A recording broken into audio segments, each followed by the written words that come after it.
Hi, Kerri. Welcome to the podcast. Hi, how are you guys?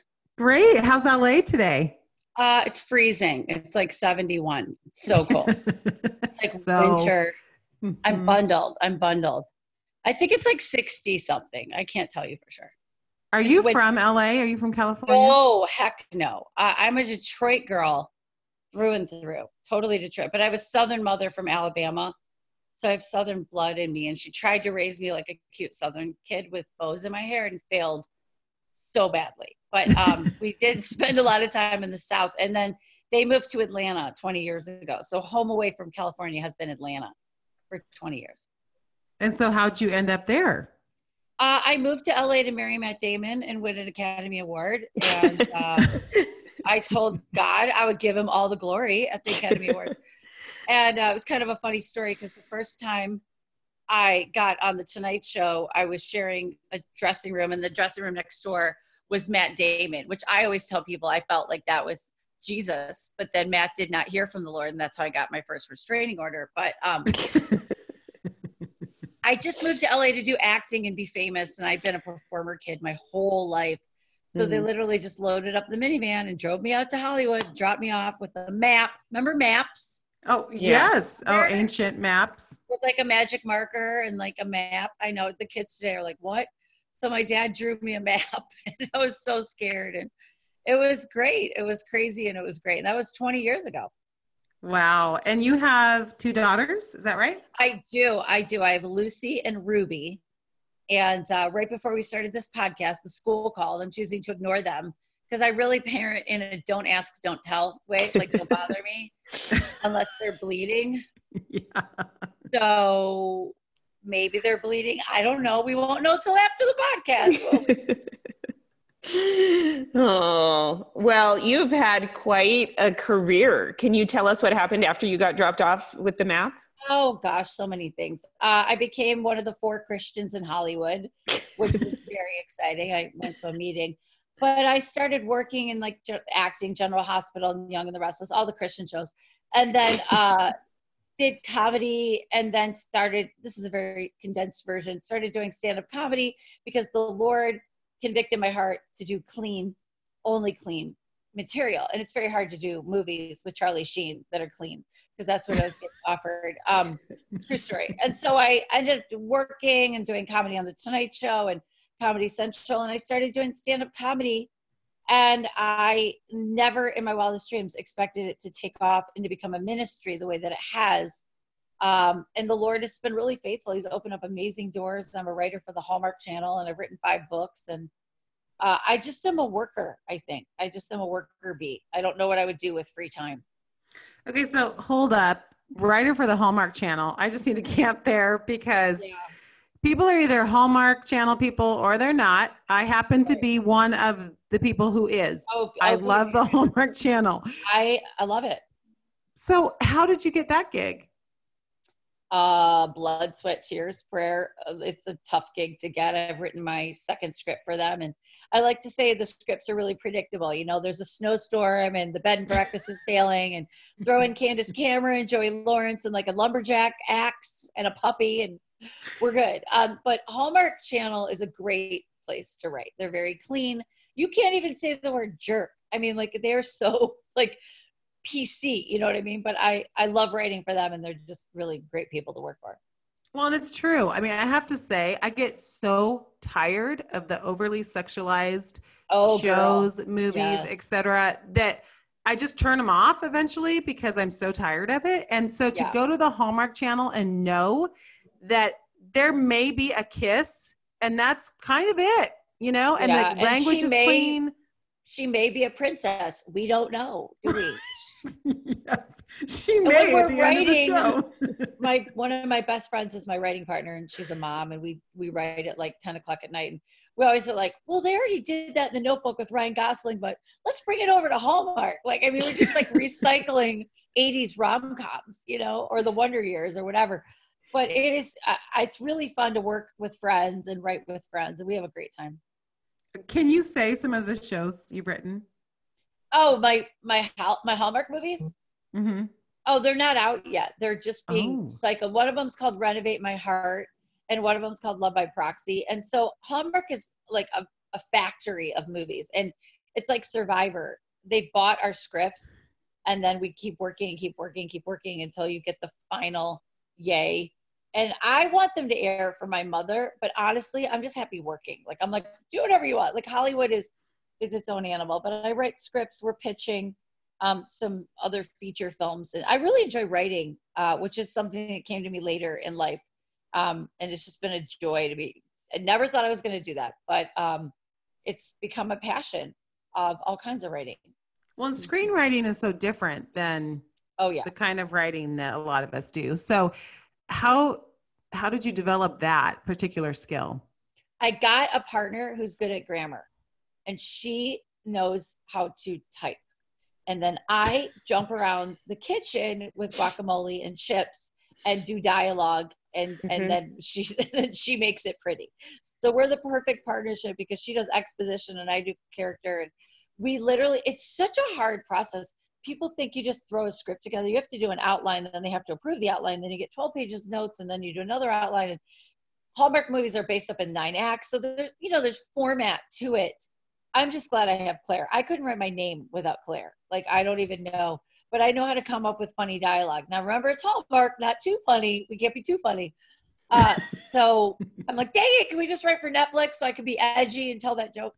And it's not even edgy. I mean, my edgy is PG. But so, in Hallmark, the bad guys can't be too bad. Nobody's that unhappy, so. But it's yeah, fun. There has to be a redeeming part of them that you're like, girl. They're like Anakin in Star Wars. Like, they're conflicted. Right. They could be good. Sure. They could be bad. Yeah. And the bad only lasts for like 2 minutes, but yeah, for sure. Well, I'd love to hear just some of the things you've loved working on over the years. What have been your great memories? Absolute joy to work on The Tonight Show with Jay Leno. You never know who you're going to meet. I was there, and John Travolta is like walking down the hallway, and the makeup people are always the ones to be nice to. And they're like, do you want to meet him? I'm like, yes. And like, I felt like I was meeting the king, I was like, hello, John Travolta. And, and JFK Jr. was there, and he was supposed to come in my dressing room at like 1, and I was there at 10. And I was just trying to think how I could hide in the closet. Like, I was like, this could work. He's single. But I mean, so it's been a joy. I love touring. I tour 40 weeks a year, and I developed this love for praying for people. And through the years, it's gotten more and more and more. And if I'm allowed to pray for people at a show, to know that I saw God do a miracle, or to know that somebody was not saved and then they were saved. I mean, I've spent hours and hours praying with people after shows. And sometimes I get jealous because my friends are starring on HBO shows and doing all this stuff. And then I had this one night in Arizona, I wrote about it in one of my books, and I prayed for this woman to get healed from, what was it? Some disease. And then she got healed. And I was like crying in my hotel room because I'm like, Lord, nobody can do that. Like, my other friends on HBO aren't doing that. I'm doing what you called me to do. And it feels really good to be in your lane. It just feels really good to be doing. And so, yes, I've done Hollywood projects, and I've, met with fancy people, but I don't think anything compares to the rush of really interceding for somebody and seeing God really show up. Mm-hmm. So when you tour, are you mostly touring churches? I do comedy clubs. I do corporate events. I do colleges. I do bar mitzvahs, like what at churches. People sometimes find out about me that I do a lot of evangelism. And so I do church events where I do comedy, then come back and do another session, share my stories.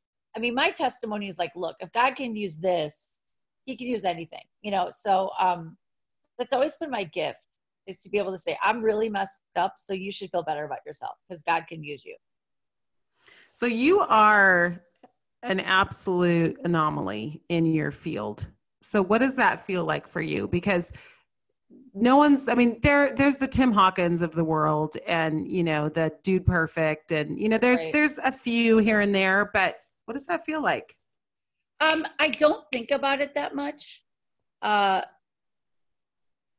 you guys, I'm so sorry. I didn't mean to I lost your video. Can you still see me? Sorry. Okay, just 1 second. I don't think about it that much because I'm too busy. I'm a single mom with 2 kids. I work 47 jobs. I think that when you stop and think about the obstacles are when you get discouraged and you stop overcoming them.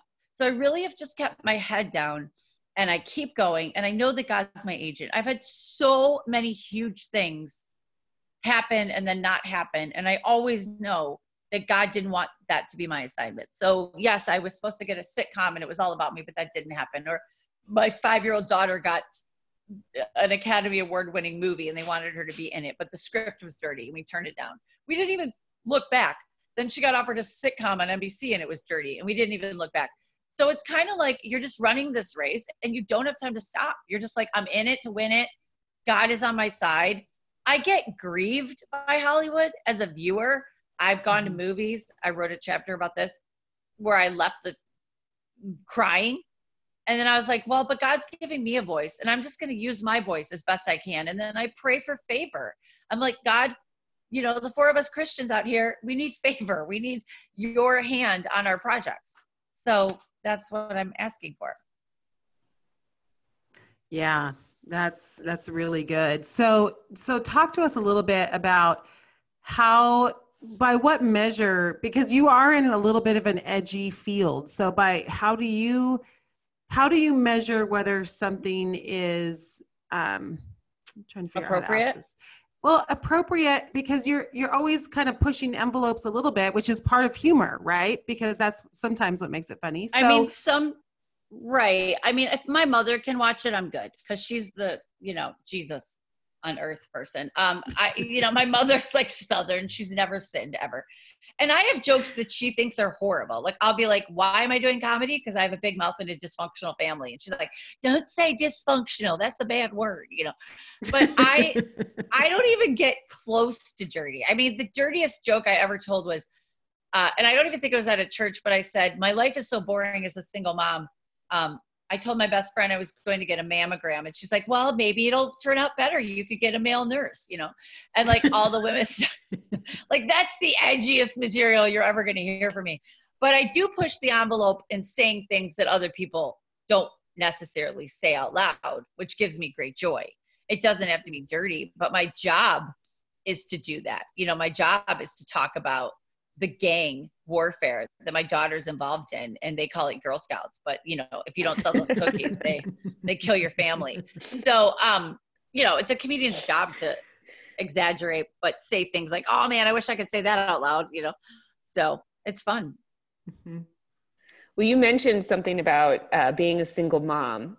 Mm-hmm. Can you tell us what life as a single mom is like for you, and how you've learned to maneuver life that way? I'm like, is my ex-husband still in my house?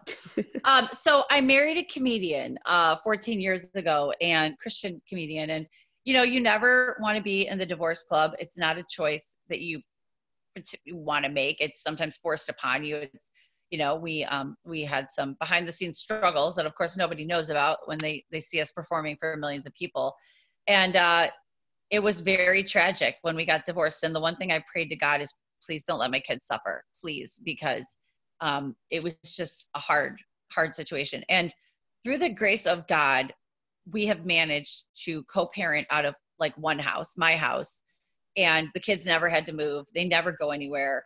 I always joke that my life is sort of like a sitcom because my ex-husband takes out my garbage and helps me put my Christmas tree up, but we're still family. I know that most couples can't probably do that because there's a lot of anger there, but if you can, to any degree, it just makes the kids feel secure. Like, yes, he's at my house making breakfast for them. He drives them to school. He brings them home. It's not a desire for me to say, well, why don't you go to the other side of town so I'm not with you? So we really team co-parent because there's no other way for us to do it. With my very, very busy job, I really couldn't do it without him. I've had seasons of doing it without him, and they were very, very heart-wrenching and very, very difficult. And it just proved to me every day how much my kids need another parent if we're blessed enough to have that opportunity. I don't know what the future holds.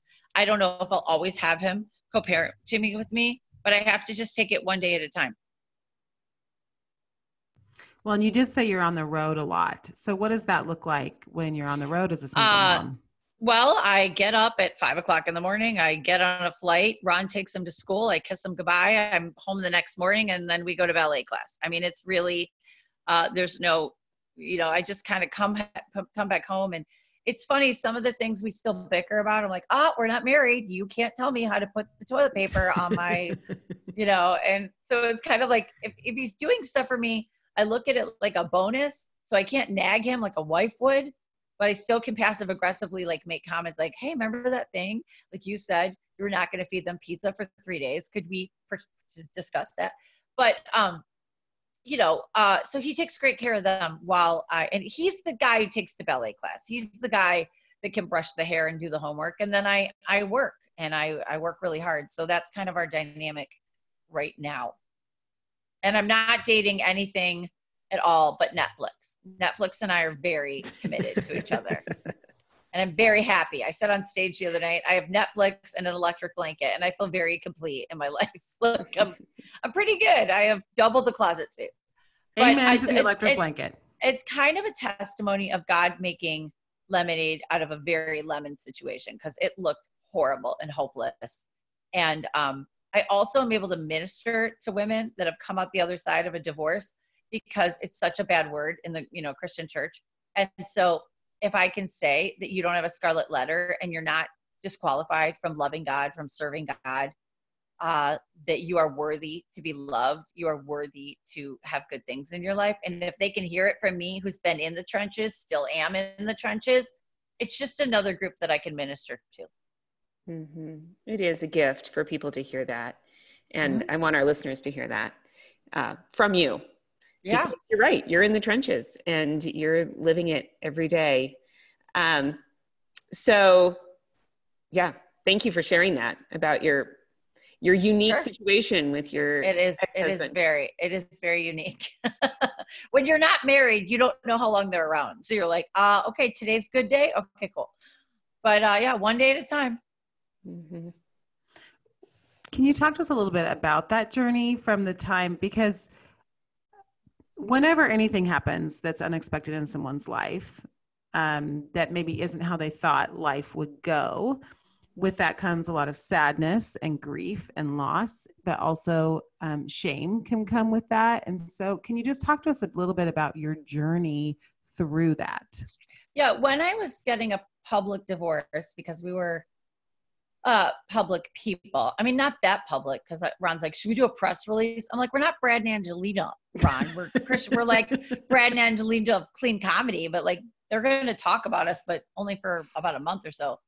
I was like, oh, what's my elevator pitch going to be? Like, what's my one sentence to tell people why I got a divorce?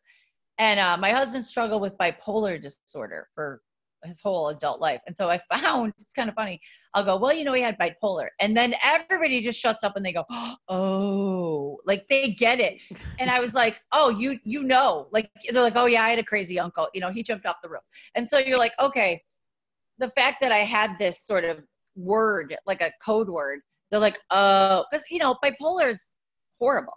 And so managing that and fighting against that and trying to be married at the same time was not working. So actually, my divorced life is much, much better than my married life. I wish I was married. I wish we had still been married. But the struggles that we face, people get divorced for a reason.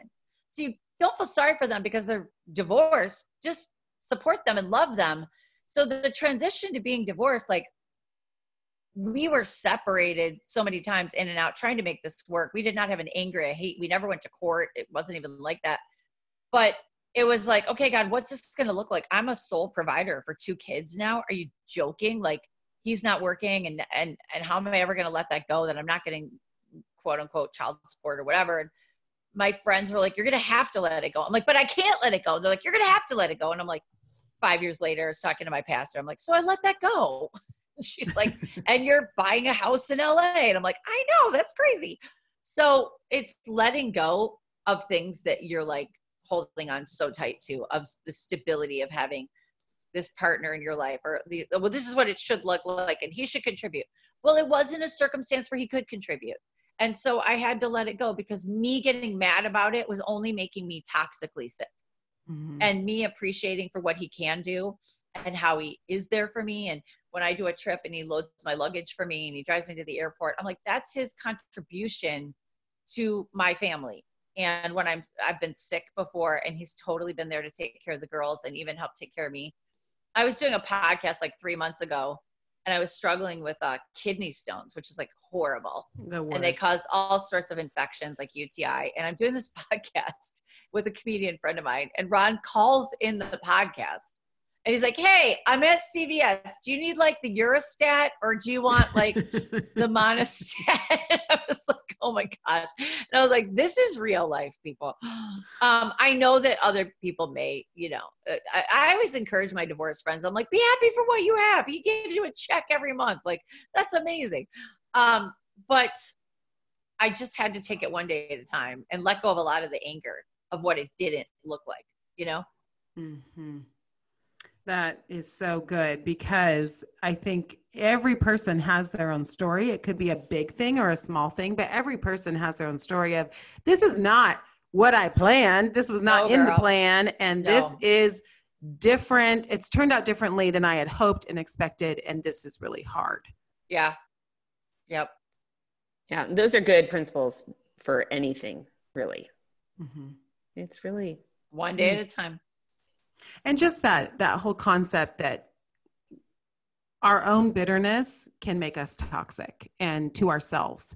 And that is just the way it is. I mean, we have to deal with our own heart, regardless of someone else's actions, and what we're allowing in our thinking and in our emotions and all of that. So it's a good word.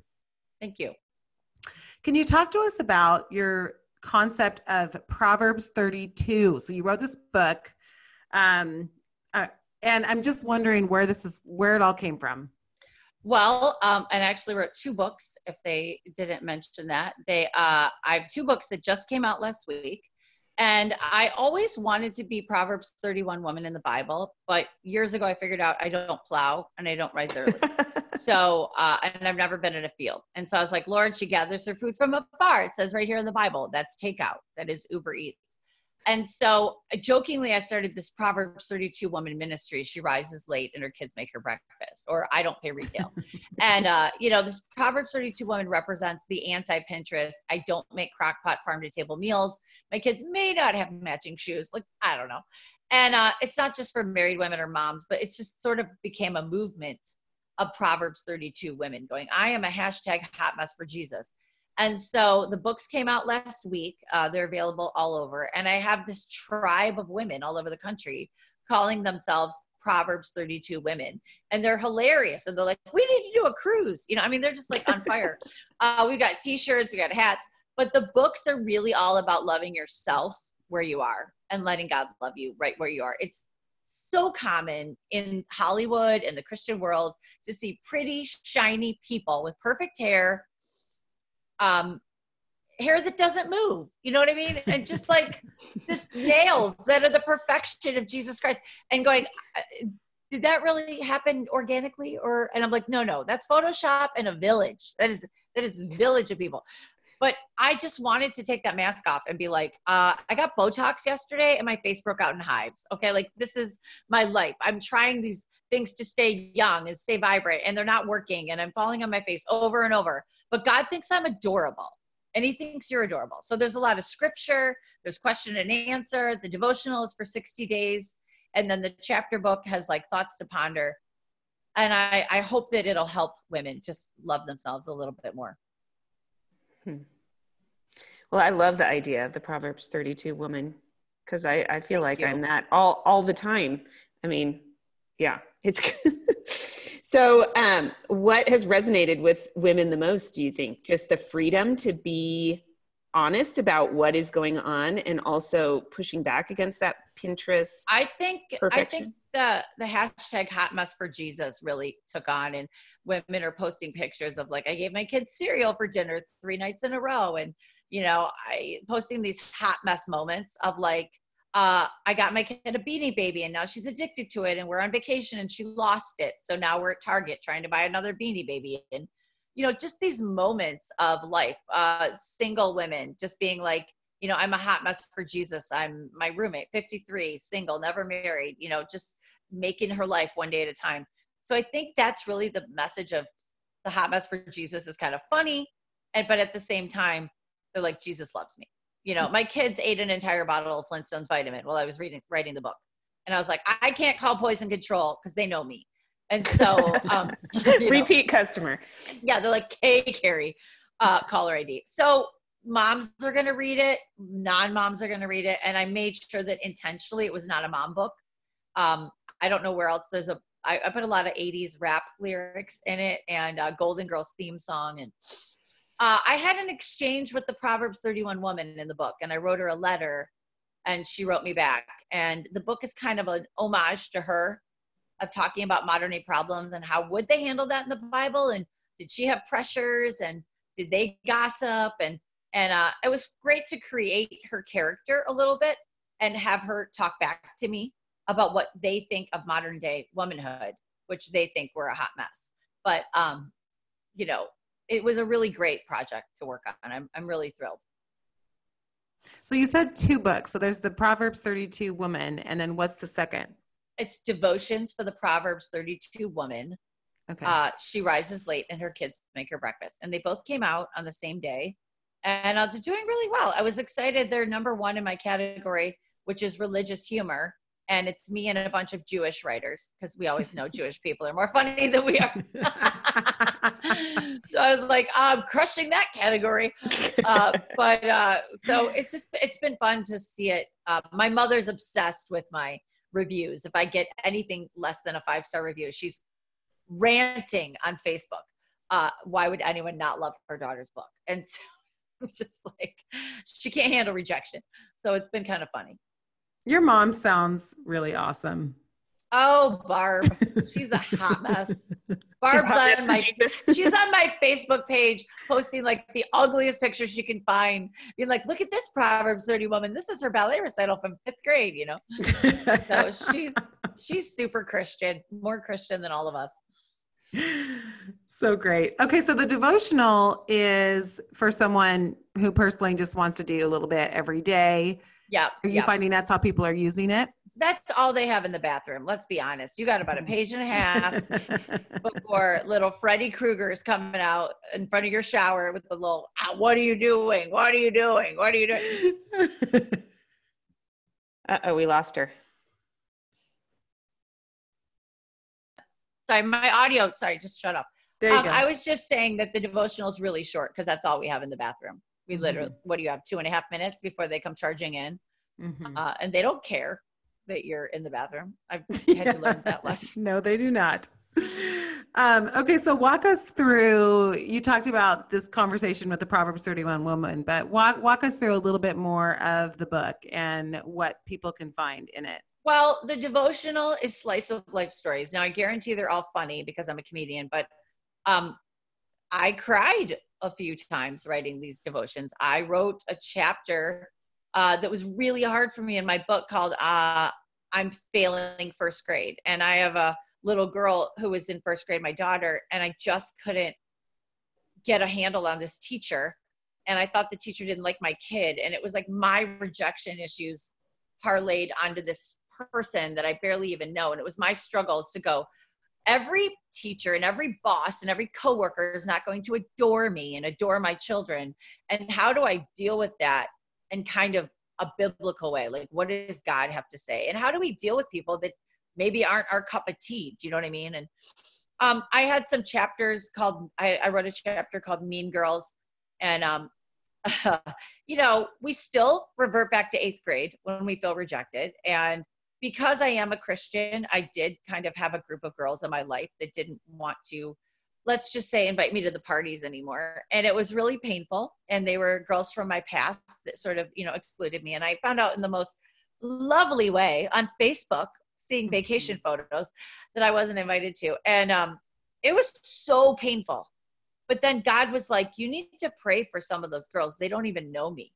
Like, let's just be honest. Like, they may not even be saved. Who am I to say? And so to walk in forgiveness and walk in love as a Christian looks completely different than the way the world does it. You're not jumping on Facebook and being like, I'm so mad today, tag these people, tag, you know, or that passive aggressive Christian thing. The devil is at work and here's who he's using, tag. I want to do sound all very those, passive. Yeah. Maybe, you know, I want to do all those things because I'm fleshly, but God was like, pray. And to think that I was able to do it. And also boundaries. I wrote a lot about boundaries in that chapter. Like everybody doesn't have to be our best friend, and that's okay. And we as Christian women feel so guilty. That's one of the biggest themes in my book is getting over the guilt. You don't have to be the PTA president. Like you really don't. I don't have to go on the Girl Scout camping trip. Luckily I was in Iowa. I didn't have to go. But you know what? I didn't feel guilty. I don't like camping. I didn't want to go on the Girl Scout camping. My daughter still loves me. She still has 2 legs and 2 arms. And I didn't go on the Girl Scout camping trip. And I was fine. I don't feel guilty at all about that. Now I do other things for her. I do as much as I can. But if it's not my jam and I can't commit, I don't have to do it. I didn't sell nuts this year for Girl Scouts because I was raising money for the jogathon. Sometimes we got to pick a team and just stay on it. You know what I mean? Mm-hmm. And don't oversaturate ourselves with activities and fundraisers and all these things because we think we have to. Let's put it in priority. And family first, God and family first, everything else is second. Everything else is second. Wow. I think we need to pause right there and just let people soak that in. That I did not sell nuts for Girl Scouts. And as long as you kept the Thin Mints, because Thin Mints is third. So no, I'm going to sell the cookies, but just not the nuts. Okay. Cookies are in the winter. Well, because it's the mafia, right? You have to. Oh, girl. And you know what's crazy? You sell $200 of cookies so my daughter can win a rubber ring from the Dollar Tree. Like, that was awesome. We sold $2,000 worth of cookies and you got a t-shirt. That's amazing. I know. Is it bad that sometimes I'm like, I'll just buy you a t-shirt. I'll just buy you a ring. I know. Let's do that, right? Oh, I wrote the troop letter note. I'm like, look, I'm not selling nuts. I'm busy. I'm moving. Can I write you a check? Like, what do you need? Like $20? Like, what can I give you? It's total mafia. What can I give you to shut you up? And I don't want to sell nuts. I know. We just did the soccer team wreath sale. And I kept saying, I actually have no idea how much we're making off of each wreath.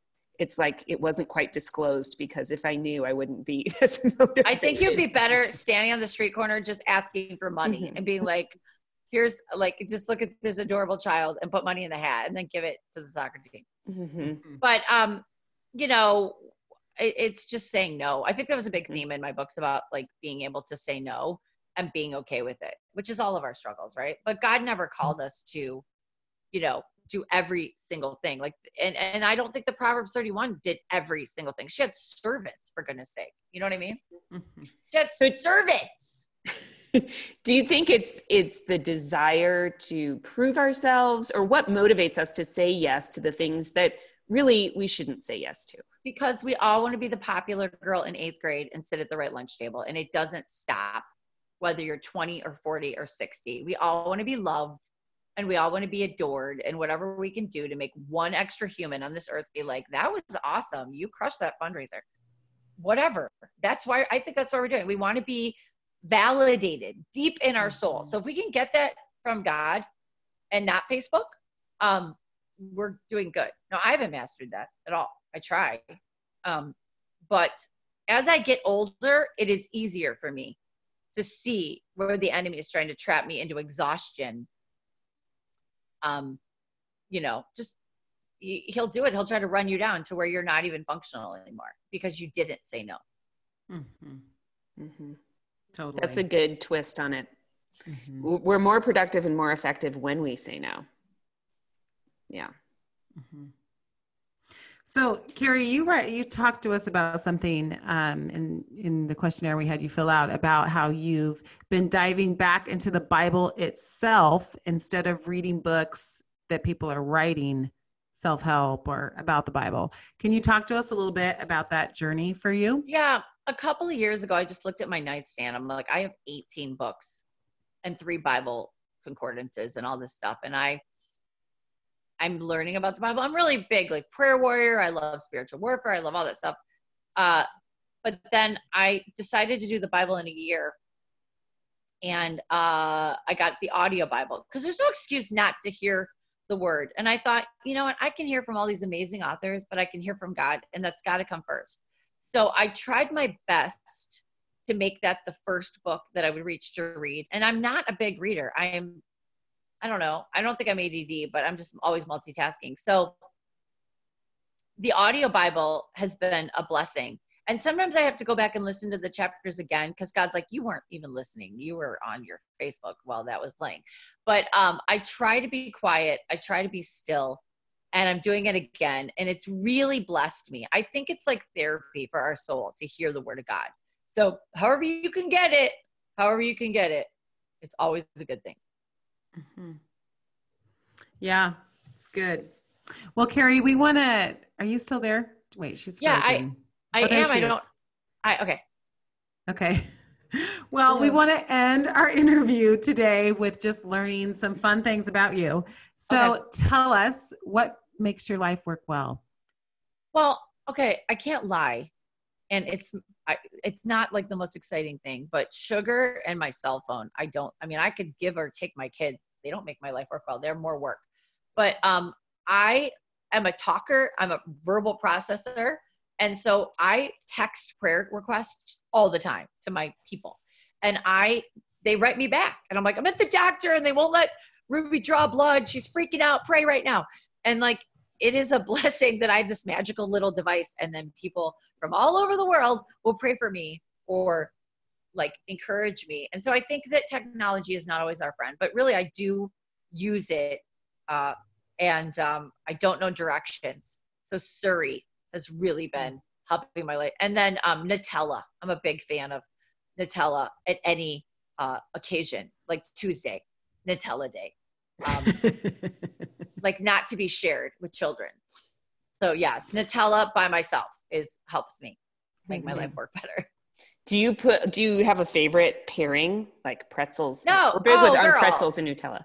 Yeah, pretzels. But you know what? A good fork with Nutella by itself is in the shower alone with all your clothes on is 2:00 in the morning. Never, it could calm some hormones, I feel. Just straight out of the jar is fantastic as well. Mm-hmm. Mm-hmm. So great. Okay. So what about a favorite tradition? Okay. Thanksgiving. My father started this tradition. We always celebrated with this family, the Bibbs family. Their father passed away and she was raising 2 boys. And I don't know, my father's super creative. He always does crazy stuff, but he had this thing where he would stand on the top of the stairs and give us all presents. And the presents were always a sweatshirt because it's Thanksgiving and it's like football. And we would always get a college or a professional sports sweatshirt. And we would wear them for our Thanksgiving dinner because it was Michigan. It was cold. And even in California, he still mails me packages of sweatshirts so me to give my kids. And it just makes me laugh. We have these like quirky little traditions and it's lasted and it always makes me smile. That's cute. I've never heard of a sweatshirt tradition. That's super cute. Thank you. Okay. What about a favorite recipe? Caprese on a stick is my big party pleaser. Which makes you look really fancy. I'm not fancy, but my mom always told me, and I put this in the book, you need like 2 party foods that are really good. And so you get the mozzarella balls and the basil and the little ball tomatoes, and you put them on a stick and you put balsamic vinaigrette and oil and you put it on a plate and you make it look all fancy and you put salt and pepper and it looks gourmet when all you did was put some stuff on a stick. And even I can do that. Yeah. So, yeah. I'm still staring. I'm staring at the Instapot I got for my birthday because the directions gave me a seizure. Like I can't even put it together. I don't even know how I'm going to use my Instapot, but I can put mozzarella on a stick. Yes, for sure. I love it. I love it. Well, are there any just last words you want to say to the listeners? Just even reflecting what you've been writing about lately and your heart and what you're speaking about. I just keep seeing God show up when nobody else is. And if you're listening right now and you've got a situation in your life, whether it's a diagnosis or a marriage or a prodigal kid, don't give up on God, because he is always working. He is always working. He's always encouraging, and he's always there. You may not see it. You may not feel it. Don't give up on him, because he is coming in at the moment that you need it. And he's never, ever forgotten you. He's never forsaken you. And he's always working on your behalf. And somebody out there just really needs to be reminded of them.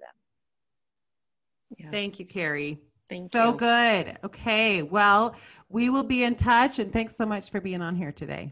Thanks, ladies. All right. Bye. Have a great day. Bye, guys. Thank you. Bye.